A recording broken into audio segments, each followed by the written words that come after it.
Le mythique Jealous Guy de Roxy Music. 7h23. Elle est là, fidèle au rendez-vous. J'ai nommé Aurore, évidemment.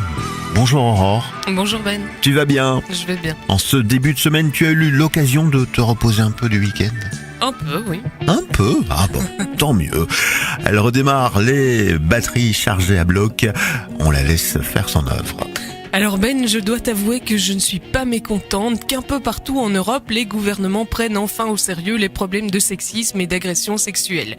Je n'imaginais pas qu'en quelques jours, cette problématique deviendrait soudain la préoccupation centrale du débat public, au point d'en être déjà à mettre en place des classes de respect des femmes. Comme quoi, il suffisait d'être patient et d'attendre son tour, tu vois. Bon, en l'occurrence, c'est vrai qu'on a bénéficié de l'aide d'un acteur de choix dans l'animation de l'opinion, à savoir le réfugié. Enfin, sauf que là, d'un coup, on l'appelle plutôt le migrant à nouveau.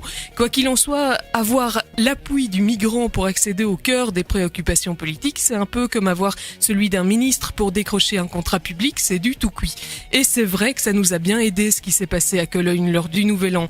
D'un coup, tout le monde se sent hyper concerné par les droits des femmes et ça fait plaisir, faut l'avouer. On se laisserait presque rêver à une société égalitaire dans laquelle la parole des victimes de viol ne serait pas systématiquement remise en doute, au point que la grande majorité des agressions sexuelles ne font jamais l'objet de plaintes. Et c'est vrai que cette fois-ci, pas de droit de troussage ou de précaution visant à préserver la réputation des agresseurs présumés, pas même besoin de leur donner une identité, non, ou un nom ou un visage, non, la foule barbare et basanée suffira.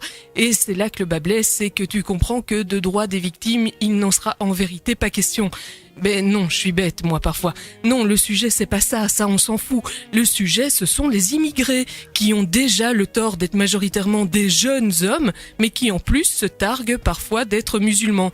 Et là, c'est la tuile, évidemment, parce que déjà, quand ils étaient jeunes de banlieue, comme on dit, belges élevés en Belgique, on se méfiait. C'était zone de non-droit par-ci, tournante par-là, et voile islamique pour tout le monde. Mais avec les réfugiés, c'est carrément les invasions barbares. On est déjà en train de calculer le ratio homme-femme pour savoir comment on va faire sans être obligé de partager.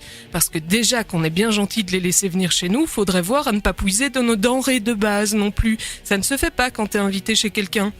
Bon, sinon pour vraiment parler de la lutte contre le sexisme, on se remet dans la file et on attend son tour, j'imagine.